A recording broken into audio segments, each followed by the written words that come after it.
The Great Fire of London.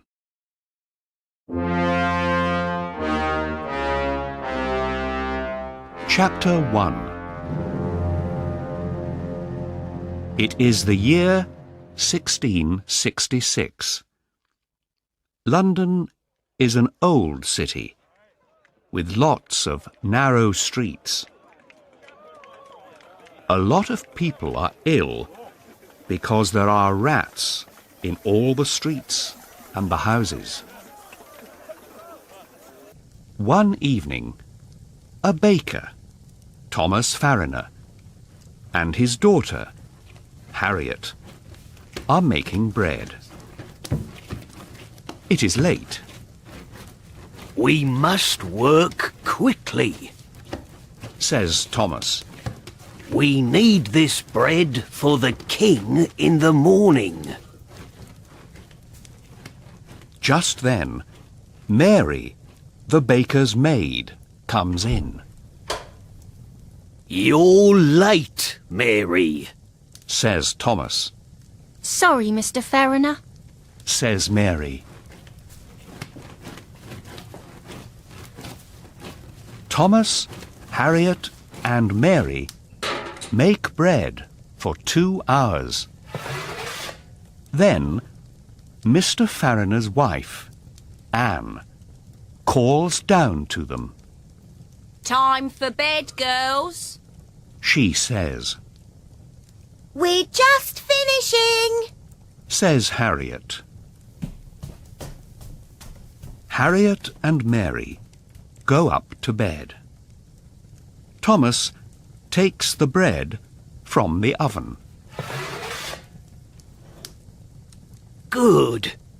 The fire is nearly out now, thinks Thomas.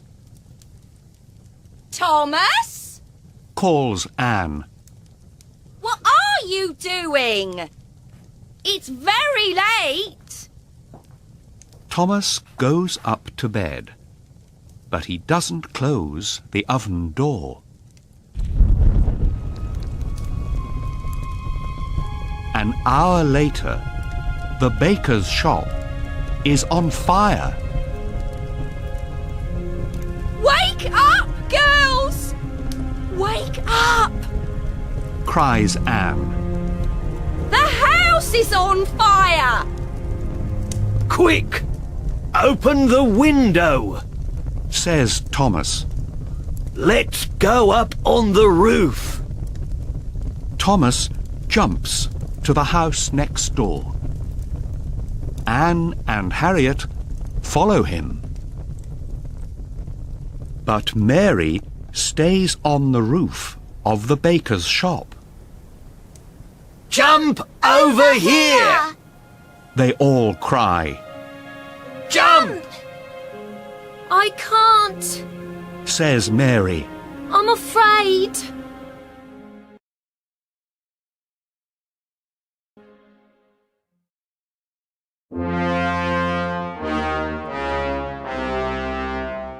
Chapter 2.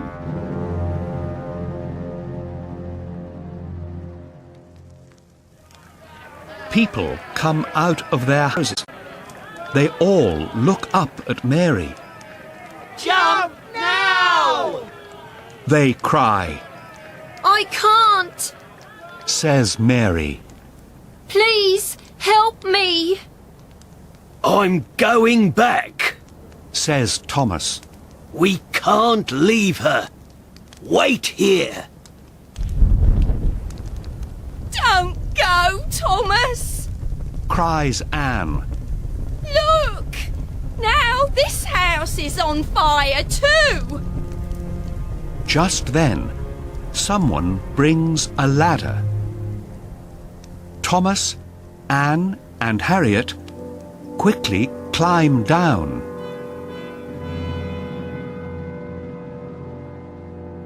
Ten minutes later, Oh, Mother!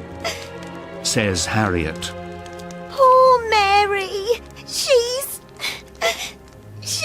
dead! Don't cry, my love, says her mother. Look at our shop, our things, our home. Says Thomas. We have nothing. What can we do now?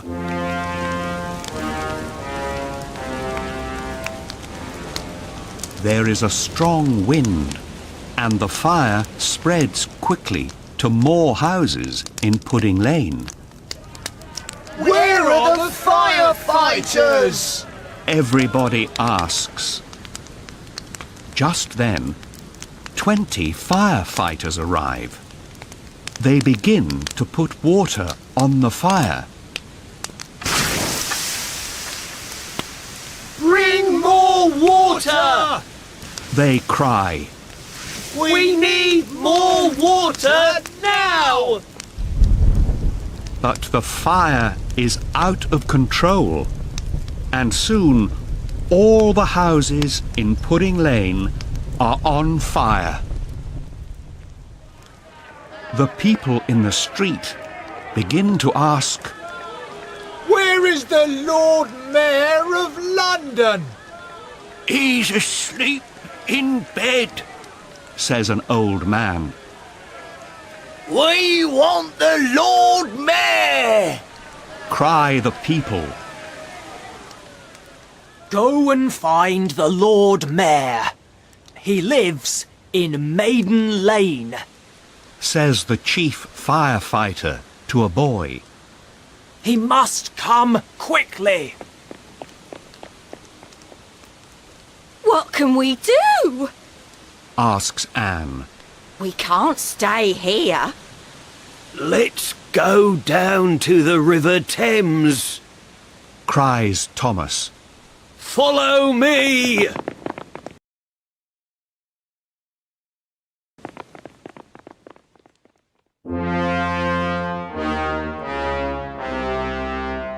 Chapter 3.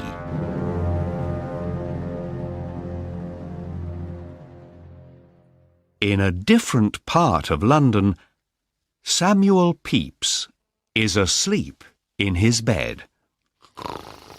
Pepys works for the government.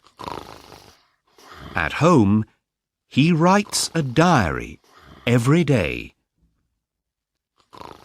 Pepys has a maid called Jane. At 3 o'clock in the morning, she comes to his room. Wake up, sir.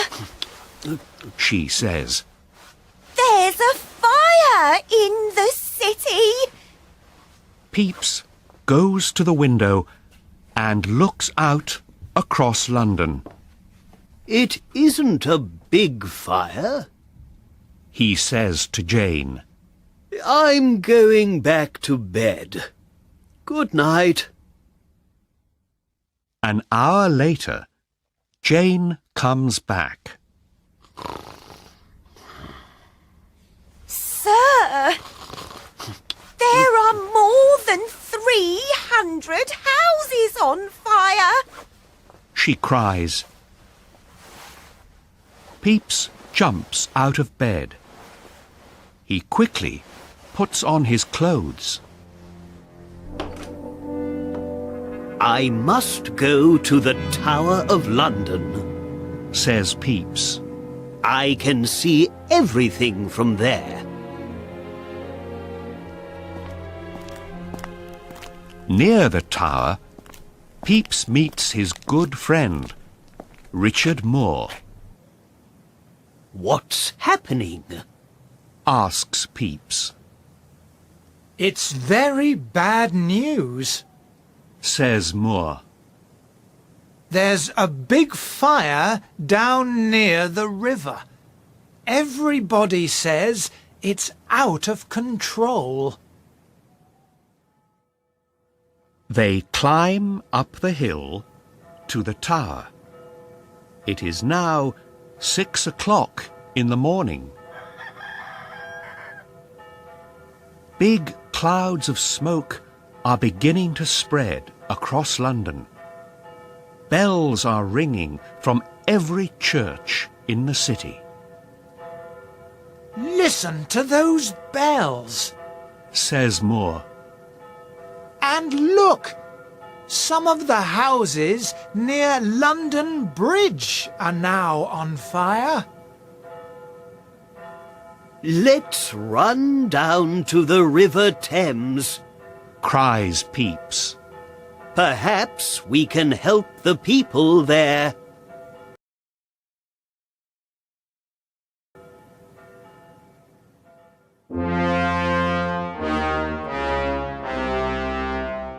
Chapter 4.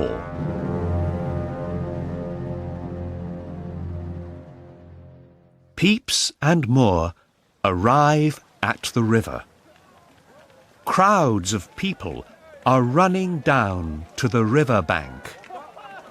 The fire is now in the next street.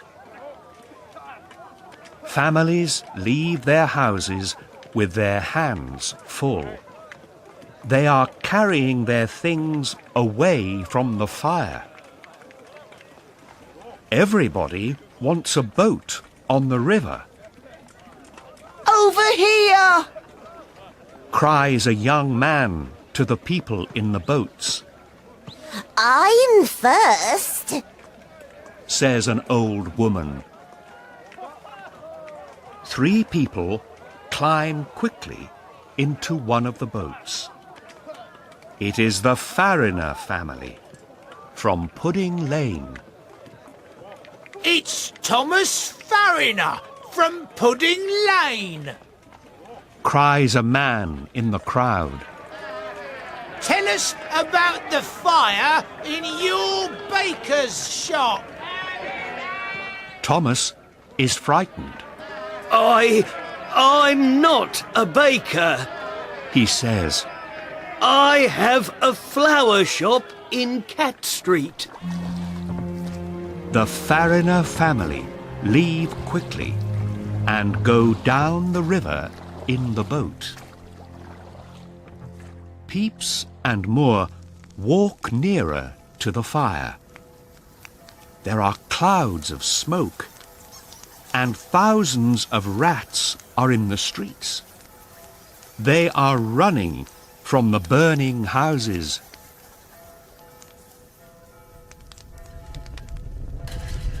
Just then, they meet 20 firefighters outside a burning building.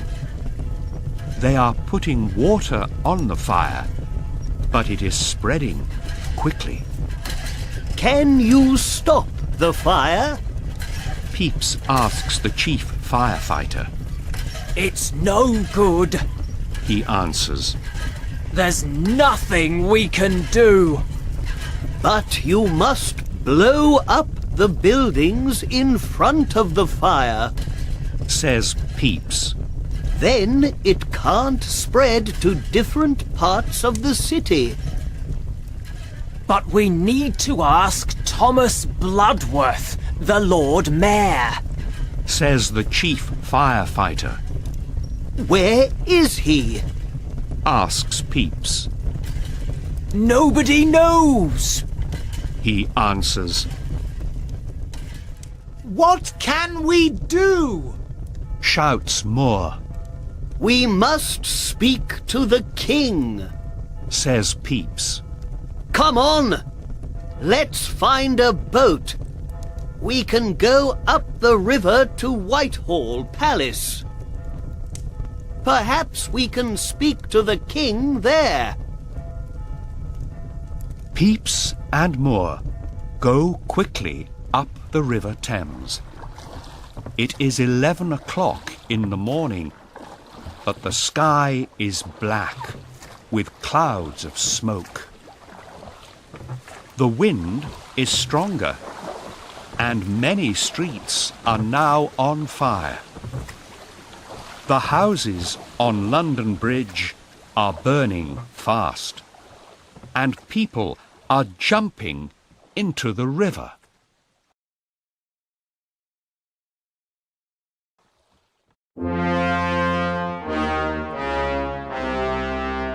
Chapter 5.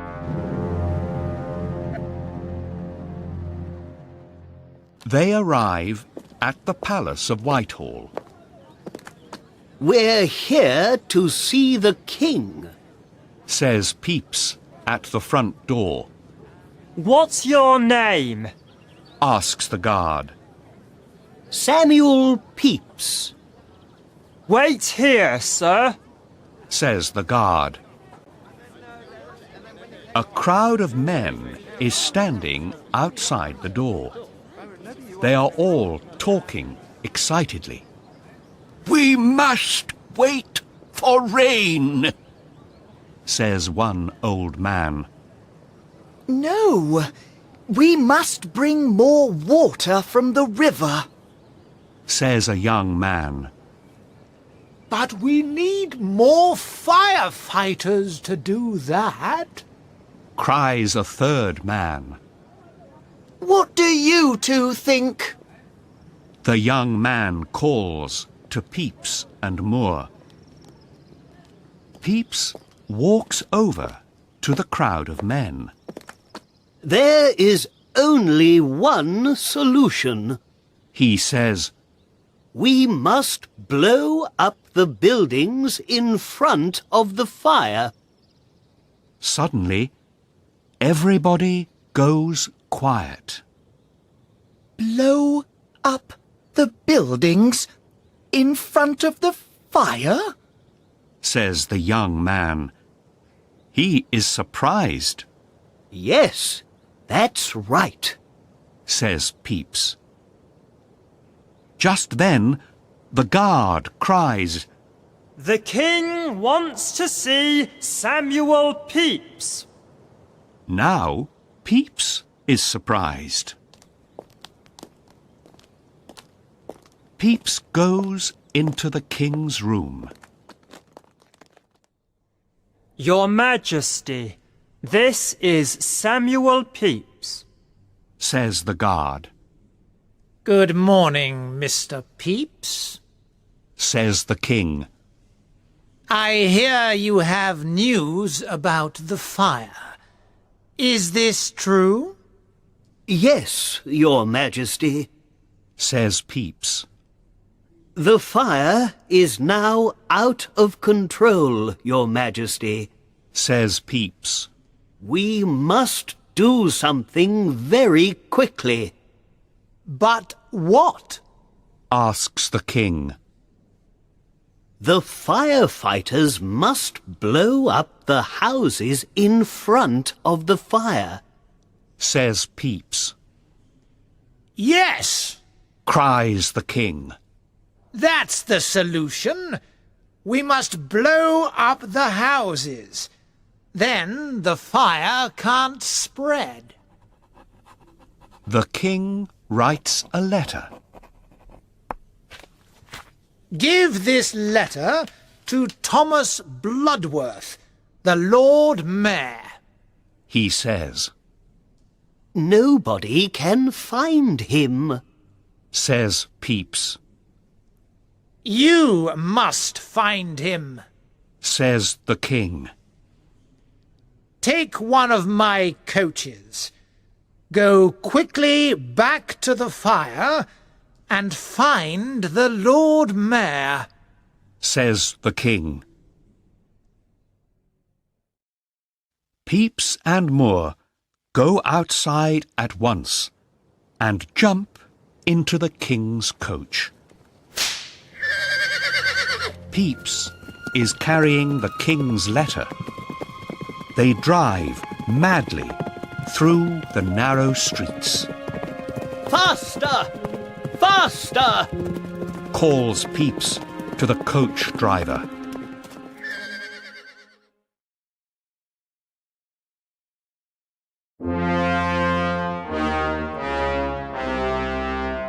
Chapter 6.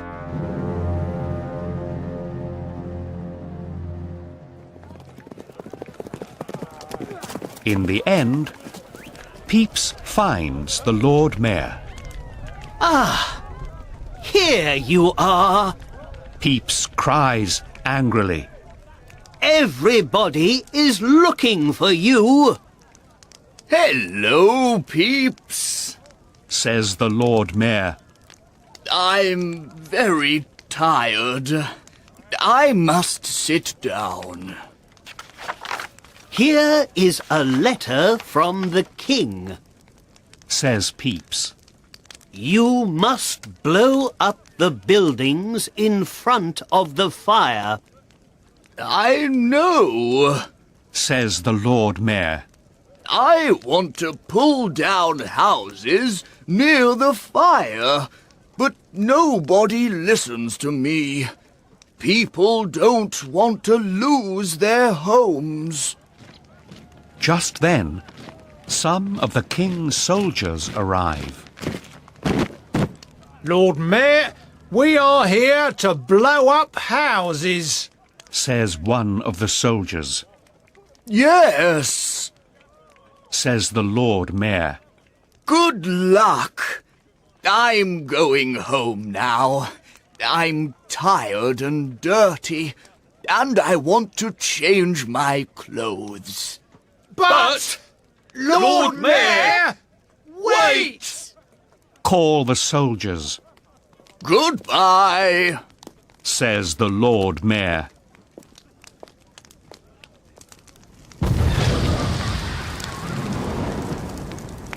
The men blow up some houses, but they are very near to the fire. It's no good. Says Peeps to the soldiers.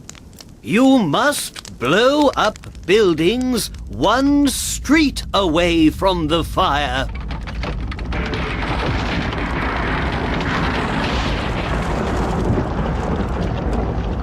The soldiers pull down houses and blow up shops.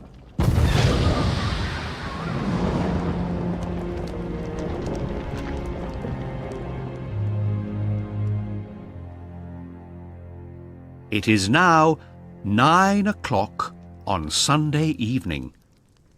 Peeps and Moore go home. For 3 more days, the great fire of London burns. Frightened people and hungry rats run madly through the streets. The fire spreads to the most important houses and churches in the city. Old St. Paul's Cathedral burns day and night. Day after day, the firefighters and soldiers work to stop the fire. On the 4th day, the wind changes direction and the fire slowly stops. The firefighters stand and watch for the first time in days. Many people come back to look for their houses and shops, but they find nothing. At home, Peeps begins to write about the fire in his diary. He knows the government must work a lot to help the people of London. 5 days later, Peeps and Moore climb up the tower of the last church in the centre of London. They look over the city. What a black day. Says Peeps. Over 13,000 houses, 90 churches. And now there is nothing. Don't feel bad about that. Says Moore. Instead, let's remember something important. Only 9 people are dead. 50 years later, London is a very different city. There are no more old, narrow streets in the city centre, but beautiful, wide streets instead. And a new St. Paul's Cathedral stands not far from the banks of the River Thames. But the most important thing is there are no more rats.